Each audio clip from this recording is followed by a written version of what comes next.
এই ভিডিওটা আপনারা বেশি বেশি করে শেয়ার করে দিন। বিচার চাই, জিও থেকে 13 লাখ টাকা নিছে, পরিবার ধ্বংস হয়ে গেছে।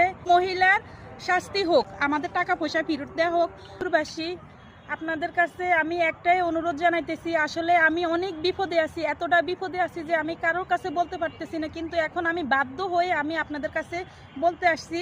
আসলে এই রিনা নামে এই মহিলাটা একটা প্রতারক। উনি রায়পুর লক্ষ্মীপুর মানুষকে মানে নিরীহ মানুষগুলোকে যাই ধইরা টাকা পয়সা নিয়ে বিভিন্ন ধরনের হয়রানি করে। ইভেন আমাদের টাকা পয়সা নিচ্ছে, তারপরে আমাদেরকে হয়রানি করতেছে।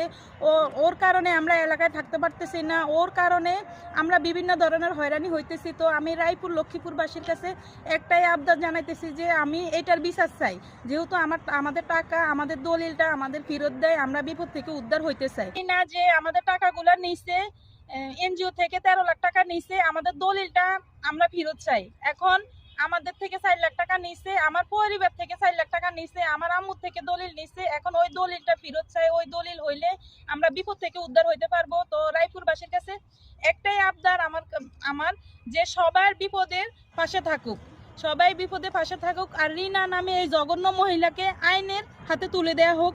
বক্তব্য আপনাদের কাছে অনুরোধ রইল, এই ভিডিওটা আপনারা বেশি বেশি করে শেয়ার করে দিবেন।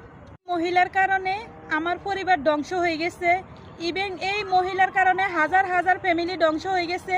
তো রায়পুর প্রশাসনের কাছে একটাই অনুরোধ জানাইতেছি, এই মহিলার শাস্তি হোক, এই মহিলার বিচার হোক। এই মহিলা বিভিন্ন জায়গা মানুষ যখন মামলা দেয় তখন বলে যে আমি একজন প্রতিবন্ধী, আমি এসব কাজ করি নাই, কিন্তু উনি প্রতিবন্ধী হইলে উনি মানুষের হয়রানি করবে, চুরি চোচামি করবে, টাকা মাইরা নিবে। এই কারণে কি প্রতিবন্ধীর কোনো বিচার নাই?